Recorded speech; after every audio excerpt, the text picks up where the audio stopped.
"We're letting you go, Thomas. Nothing personal, just numbers." That was how they ended 22 years of my career. No handshake, no thank you. Just a cold line from a man who'd only been with the company long enough to memorize my name from the payroll. My name is Thomas Reilly, 58 years old, and until that Monday morning, I was the lead systems architect at Redbrook Communities, a real estate company based in Spokane, Washington. I built their infrastructure from the ground up, everything from the first server rack in a storage closet to the multi-layered platform that handled rent collection, maintenance automation, and property analytics for over 70 residential complexes across 4 states. I'd seen 3 CEOs, 6 CFOs, and too many middle managers to count. They came and went. I stayed. But now, sitting across from Carter Doyle, the new 38-year-old CTO from San Francisco, complete with a sleek MacBook and a smug smirk, I wasn't just outdated, I was expendable. "We can hire 3 junior engineers for your salary. It's just math." To Carter, I was a line item, a budget cut that could be offset by fresh talent and cloud solutions he didn't even understand. He never saw the weekends I gave up, the on-call emergencies I handled, or the 2 a.m. server failures I fixed before anyone even noticed. He saw a cost, not value. I didn't argue. I didn't plead. "You sure about this?" I asked. "Very sure," he said. And that was it.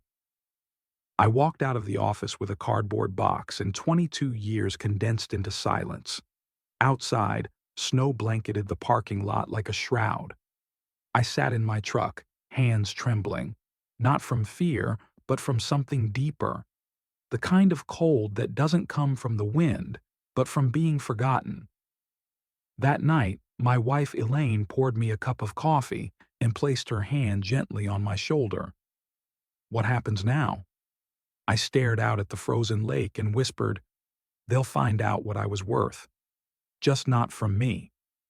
Because what Carter didn't understand was this: I hadn't just built systems, I was the system. And now, they were going to learn what happens when you erase the foundation without a blueprint.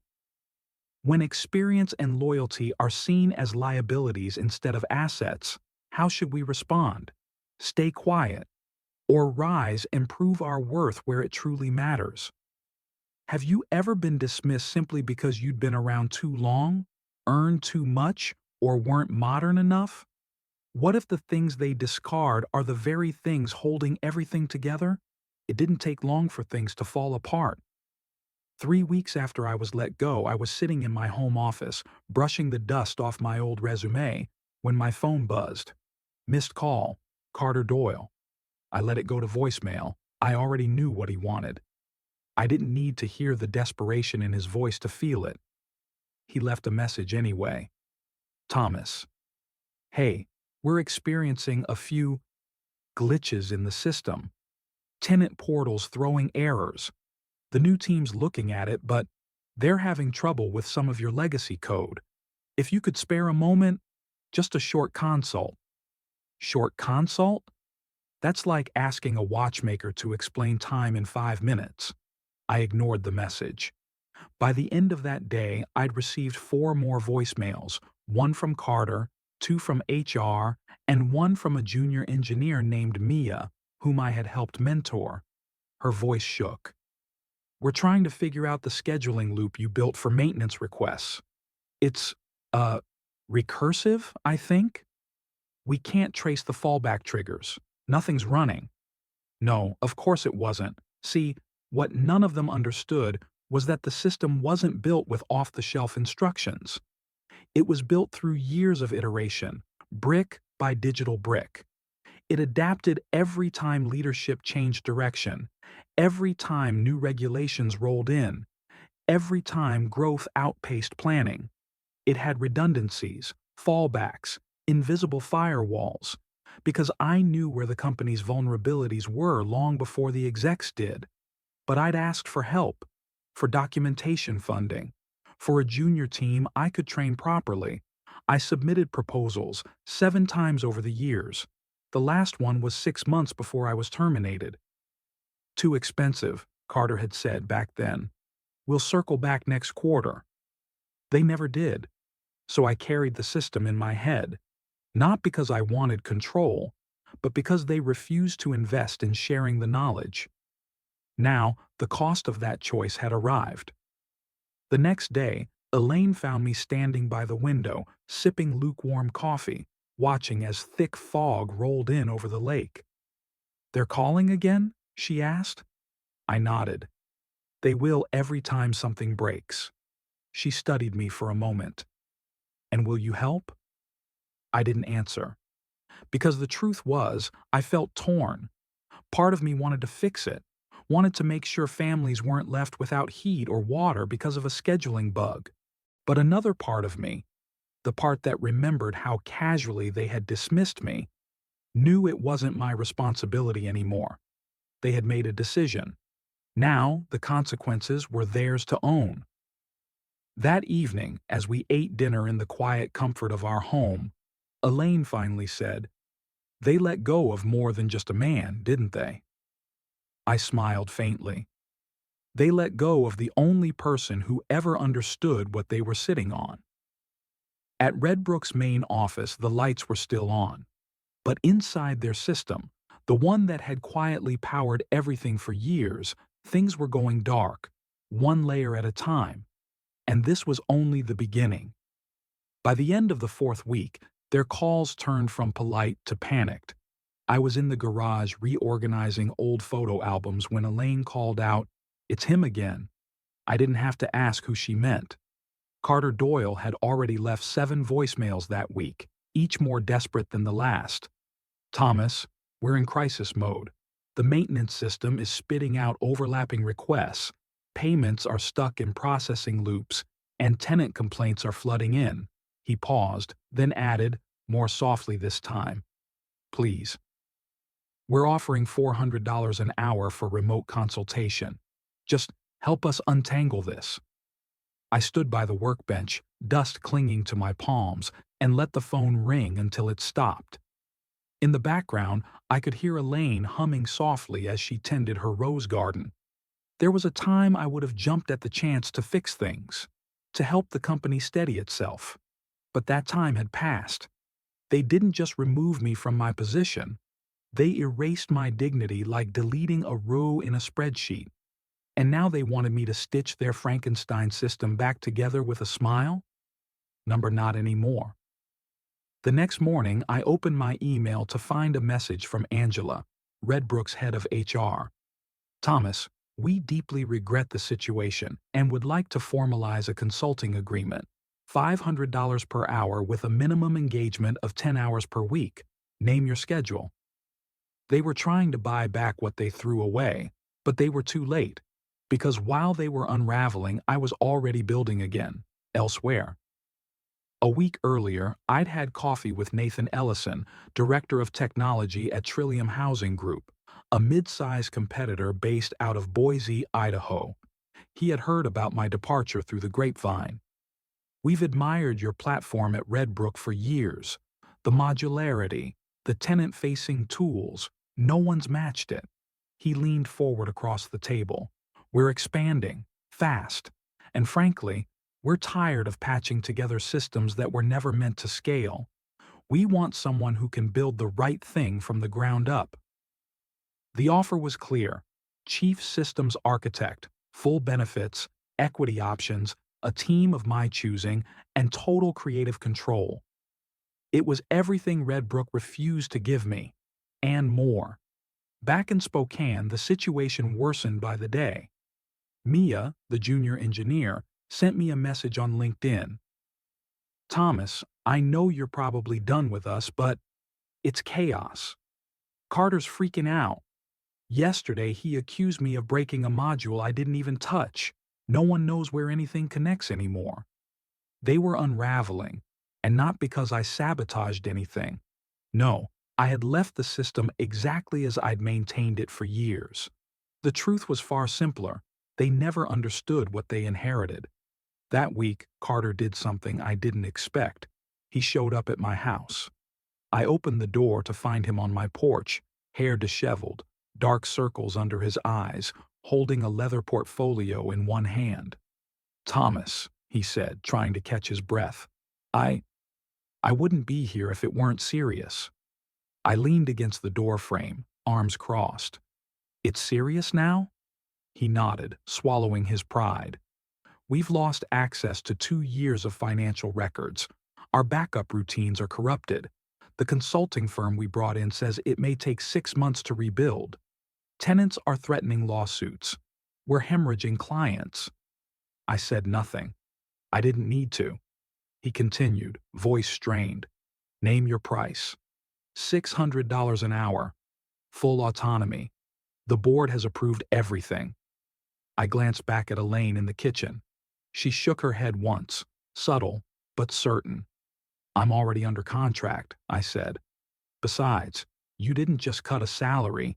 You cut out the one person who knew how the nervous system of your company worked. That's not something you can buy back overnight." He stepped forward. "You're enjoying this, aren't you?" That made me pause. Not because it was true, but because it wasn't. "You think this is about revenge?" I said. This is about consequence. I told you years ago we needed documentation, redundancy, training. You thought I was trying to make myself indispensable. I wasn't. I was trying to make the company sustainable." There was silence. He had nothing left to say, so I closed the door, gently, but with finality. I walked back to the kitchen, poured a fresh cup of coffee, and sat beside Elaine. She reached over and took my hand. "You did the right thing," she whispered. I nodded. For the first time in weeks, I believed it. Because the truth had finally emerged, not through my words, but through the cracks in the very foundation they'd built without me. 3 days after Carter left my porch, I signed the papers with Trillium Housing Group. There was no corporate dance, no endless rounds of interviews. Just a handshake across a modest table at a coffee shop in downtown Boise. Nathan Ellison, Trillium's director of technology, looked me in the eye and said, "We're not hiring a coder. We're hiring a builder. Someone who understands systems the way farmers understand soil. Long-term, deep-rooted, resilient." It was the first time in years I felt seen. My official title, Chief Systems Architect. My mission, build a next-generation property management platform that could support 100,000 tenants, integrate seamlessly with accounting, maintenance, and leasing, and, above all, scale without collapsing. But the most meaningful part? Nathan gave me full authority to design not just the system, but the culture around it. "If you say we need documentation from day one, we'll fund it. If you say the engineers need 2 months of training before they touch the code base, we'll make it happen. If you say no shortcuts, we won't cut corners." I hadn't realized how hungry I was for that kind of trust until I tasted it. The first thing I did was build a team, but not from job boards or fancy recruiters. I reached out to people I'd worked with before, people I respected. Emily Tran, a back-end engineer I mentored 10 years ago. Raj Patel, a security expert who had once helped me lock down a data breach overnight. And then I called Mia. Yes, that Mia. From Red Brook. She sounded hesitant when she picked up. "Thomas? I thought you didn't break anything, Mia. You were set up to fail. I'm building something new. I want you in." She was silent for a moment. Then, "When do we start?" Meanwhile, Red Brook was imploding. I didn't seek out updates, but they found me anyway. Elaine would chuckle every time I opened my inbox and muttered, "Another one?" From what I heard, Red Brook had lost 3 of its top 5 clients, including 2 major property groups in Oregon and Colorado. Their outsourced consultants were billing $1,200 per hour, yet still couldn't stabilize the systems. Lawsuits had been filed. The executive board held emergency meetings weekly, but the most poetic update came 2 weeks into my new role. Carter Doyle had resigned. Apparently, After failing to produce a working system and hemorrhaging over $2.5 million in client losses, the board showed him the door. A fitting end, though I felt no joy in hearing it. Because I was too busy doing what I loved. The new platform at Trillium was unlike anything I'd built before, not because it was more complex, but because it was clean, purposeful, designed not to impress investors, but to serve people. We didn't start with flashy features. We started with the essentials: a transparent, redundant database structure, a modular API system, real-time error logging, and above all, documentation for every single component. Every Friday, we held a knowledge circle where each engineer presented what they built and how it connected with the broader system. No finger-pointing, no egos, just shared learning. By the end of the first month, we had a prototype that handled lease tracking, maintenance, and payments without a single crash. I looked around the team meeting one afternoon and saw clarity in every face. Clarity that comes when people aren't just building software, but building trust. Nathan pulled me aside later that day. "You've done more in 4 weeks than our last 3 vendors did in a year. I don't know how to thank you." I smiled. "You already did, when you let me do it right." Then, late one Thursday evening, I got a text from Mia. Redbrook just lost Westside Properties. They were 30% of their revenue. The company might go under. I stared at the message, then tucked my phone away. Not out of indifference, but because I had made peace with it. I'd tried to warn them. I'd tried to build something that lasted. They wanted shortcuts. They got consequences. Now we were getting calls from clients Redbrook used to have. Only this time, they were calling Trillium. And we were ready. By mid-September, Redbrook Communities was a shadow of its former self. Their systems were barely operational. Tenant records were lost, payment systems were inconsistent, and the consultants they'd brought in were bleeding them dry without delivering results. Each week brought new headlines in the local business journals. Client lawsuits mount against Redbrook. CTO resigns amid system failure. Sources say acquisition talks underway. At Trillium, we were hitting our stride. Our new system, HavenCore, the name Mia came up with, was running pilot tests with 2 regional property groups. Flawless, stable, secure, scalable. Then one Friday afternoon, Nathan stepped into my office with a look that told me something big was coming. "Thomas," he said, "I just got off the phone with Jeffrey Langston, CEO of Westbridge Residential." I raised an eyebrow. Westbridge was Redbrook's largest client, managing over 12,000 units across 5 states. They've officially terminated their contract with Redbrook, effective next month, but they're not walking away. They want to transfer everything to us, every property, every tenant, every system. I leaned back in my chair, absorbing the weight of it. "That's massive," I said. "We're not ready for that scale. Not yet." "That's why we're here," Nathan replied. "Jeffrey's offering to fund an infrastructure expansion, 12-week runway. He wants a soft migration in phases, starting with 2,000 units in Washington." I stood, walked to the window, and looked out over the city. I thought about the tenants, families, seniors, single parents, who'd been trapped in chaos because of a company that chose cost-cutting over competence. "We can do it," I said, "but we need 3 more senior engineers, dedicated server stacks, and a failover environment ready in 6 weeks." Nathan smiled. "Done. Draft me a plan by Monday." That weekend, I barely slept. I sketched architecture models on my dining table while Elaine brewed coffee and reminded me to take breaks. By Sunday night, I had the outline: a hybrid modular rollout, layered redundancies, and staged data migration. With proper staffing, we could hit Westbridge's timeline and do it without sacrificing stability. I emailed the plan to Nathan. He called me 15 minutes later. "This is brilliant," he said, "but I notice you included a full documentation phase up front. That'll add almost 3 weeks." "Non-negotiable," I replied.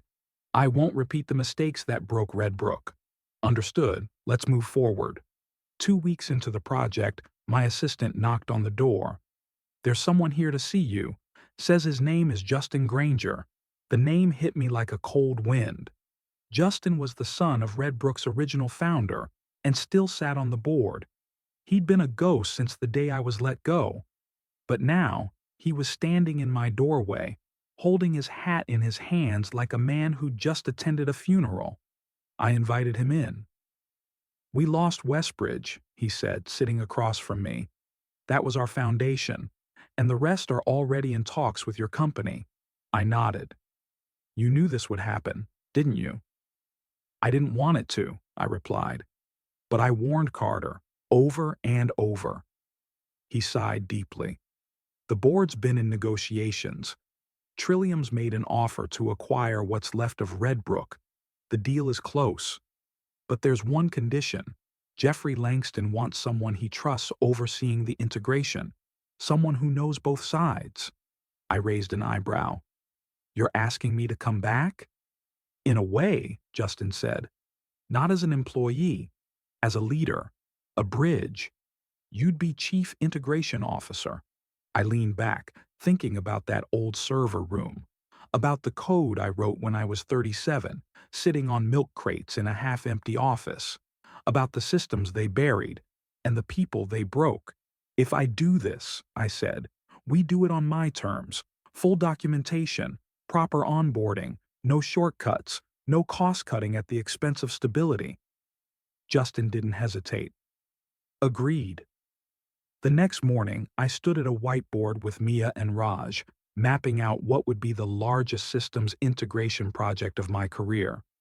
One half legacy infrastructure on the brink of collapse. One half modern architecture built from lessons learned the hard way. And at the center of it all, me. Not for revenge, not for redemption, but for the chance to build something better. One last time. 6 months later, the sign outside the old Red Brook headquarters had changed. Where once it read, "Red Brook Communities," in polished silver lettering, it now said, "Trillium Integrated Property Solutions." I stood in the lobby with Nathan and a small transition team, watching as the final plaque was installed. The same building that had once escorted me out the back door now welcomed me through the front, with a title, a mission, and, more importantly, respect. Most of Red Brook's executive team had been let go during the acquisition.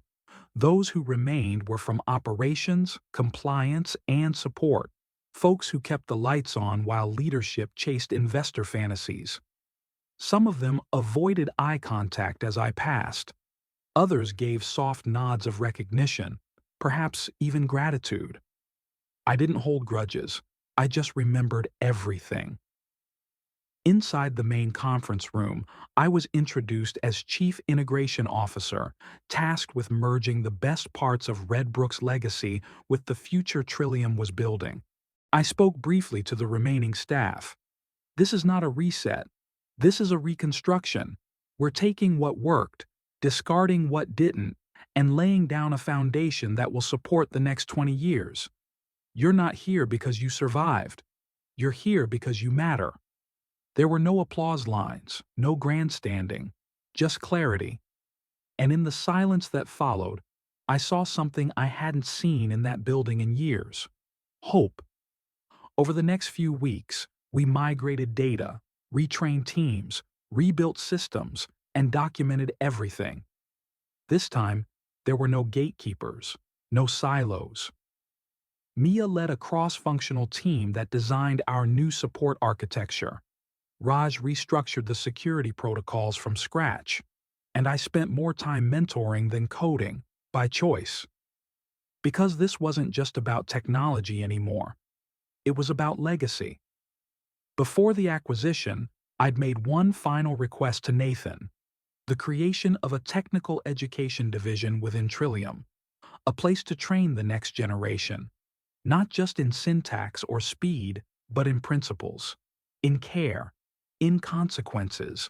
The board approved it unanimously. We launched the program in spring, offering apprenticeships, workshops, and a mentorship track. I taught the first course myself, Systems That Outlive You. That title meant everything.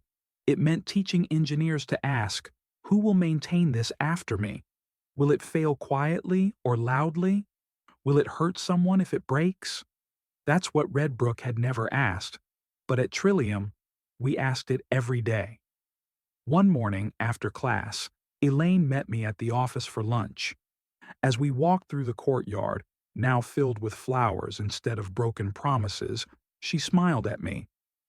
"You look at peace," she said. "I am," I replied, because I hadn't needed revenge.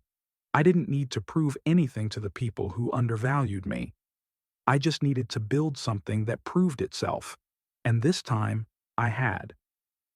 In a world obsessed with youth, speed, and cost-cutting, Thomas Reilly's journey reminds us of something deeper. Experience is not expendable. It's irreplaceable. The systems he built weren't just lines of code. They were the quiet backbone of stability, forged through decades of insight and care. When he was cast aside, he didn't retaliate with bitterness. He responded with wisdom.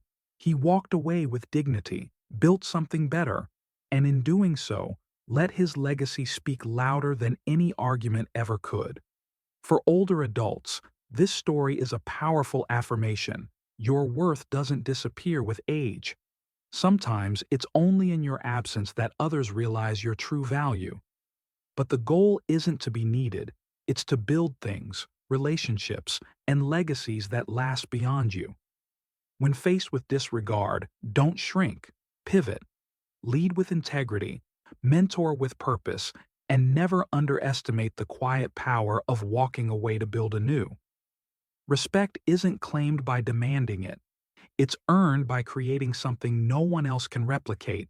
Wisdom in action.